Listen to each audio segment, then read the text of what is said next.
श्रीमद् भगवत गीता अध्याय 2 श्लोक 72 chapter 2 verse 72। भगवान ने इस सृष्टि की रचना की है और जिससे कुछ न कुछ कर्म इसमें होता रहे। मनुष्य और अनेक प्राणी इसमें पूर्व जन्मों के कर्म बंधन के कारण जन्म लेते रहते हैं और बार बार जन्म लेते रहते हैं जब तक कि वे बंधन पूरी तरह समाप्त नहीं हो जाते। लेकिन गीता में कुछ उपाय बताए गए हैं, उनका सहारा लेकर मनुष्य को ये अवसर प्राप्त है कि वह इस चक्र से बाहर आ सकता है और परमात्मा की स्थिति को प्राप्त हो सकता है।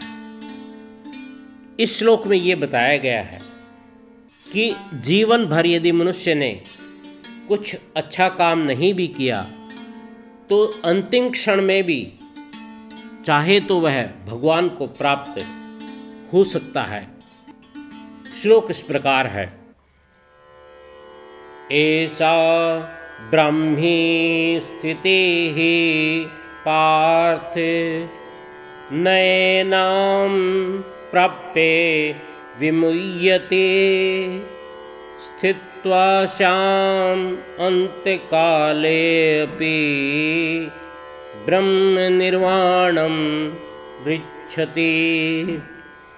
विस्तार से जान लेते हैं। ऐसा यह दिस ब्राह्मी स्पिरिचुअल स्थिति स्टेट पार्थ हे पृथानंदन और सन ऑफ पृथा, एनाम प्राप्य इसको पाकर अटेनिंग दिस न विमुह्यति मोहित नहीं होता, नॉट बिविल्डर्ड स्थित्वा स्थित हो जाए तो, बीइंग सिचुएटेड किसमें अस्याम इस स्थिति में, इन दिस स्टेट कब अंतकाले अपि अंतकाल में भी, even at the end of life. फिर क्या होगा, ब्रह्म निर्वाणम ब्रह्म निर्वाण की the spiritual kingdom of God रिच्छति प्राप्त हो जाती है, इज रीच्ड। भावार्थ, हे अर्जुन ये ब्रह्म को प्राप्त हुए पुरुष की स्थिति है। इसको प्राप्त होकर योगी कभी मोहित नहीं होता और अंतकाल में भी इस ब्रह्म स्थिति में स्थित होकर ब्रह्मानंद को प्राप्त हो जाता है।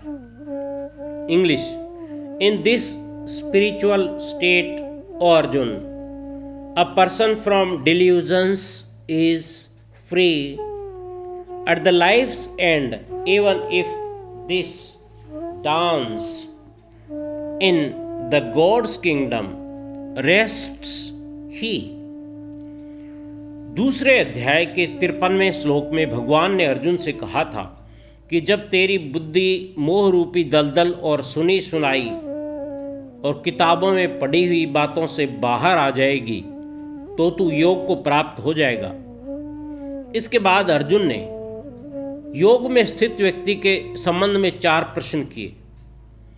उनके उत्तर भगवान ने बारी बारी से दिए।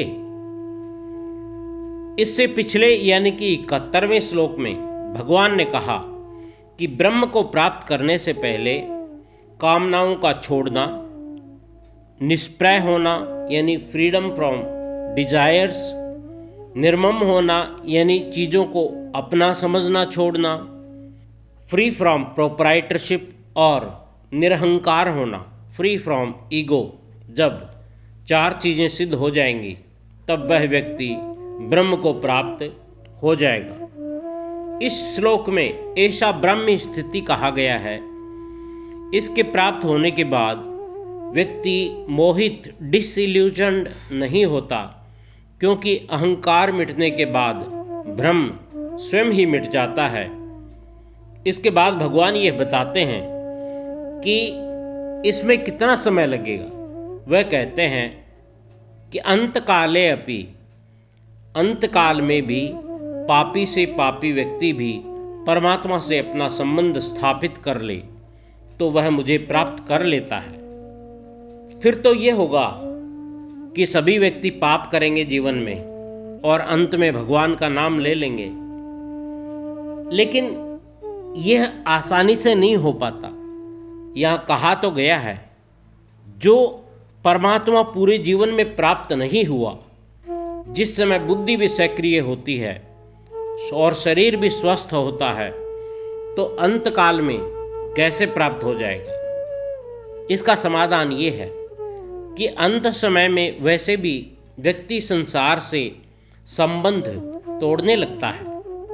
उससे पहले वह ध्यान समाधि आदि का अभ्यास करके भी ऐसा कर सकता है। दूसरी बात, किसी शुभ संस्कार से ऐसा हो सकता है, जैसे किसी संत आदि की कृपा से या फिर भगवान की इच्छा से ऐसा हो सकता है। मेरा कुछ नहीं है, इसको स्वीकार करने से मनुष्य निर्मम हो जाता है। मुझे कुछ नहीं चाहिए, इसको स्वीकार करने से मनुष्य निष्काम हो जाता है। और मुझे अपने लिए कुछ नहीं करना है, ये स्वीकार करने पर मनुष्य निरहंकार हो जाता है। ये तीन स्थितियां होते ही तत्काल निर्वाण ब्रह्म की प्राप्ति हो जाती है। इसके साथ ही गीता का दूसरा अध्याय सांख्य योग यानी कि कॉस्मिक विजडम संपन्न होता है।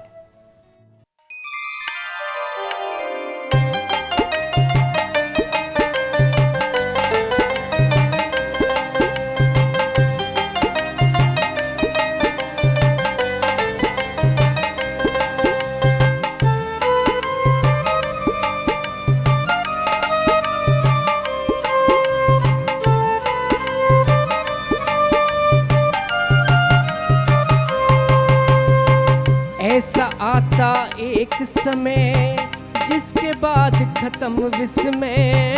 ऐसा आता एक समय जिसके बाद खत्म विस्मय।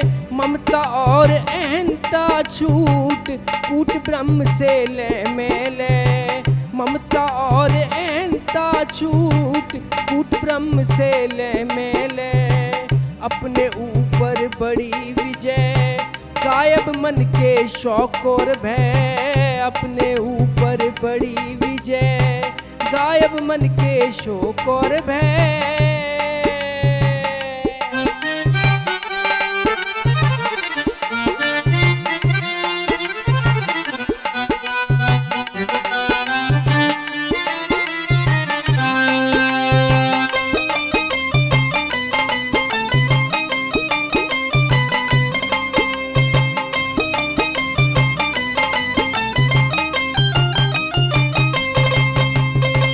चिन्मय और आनंद में सदा ज्ञान प्रकाश होगा।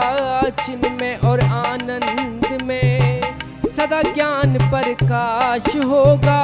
परम पिता निवास पे ब्रह्म निर्वाण अवकाश होगा। परम पिता निवास पे ब्रह्म निर्वाण अवकाश होगा।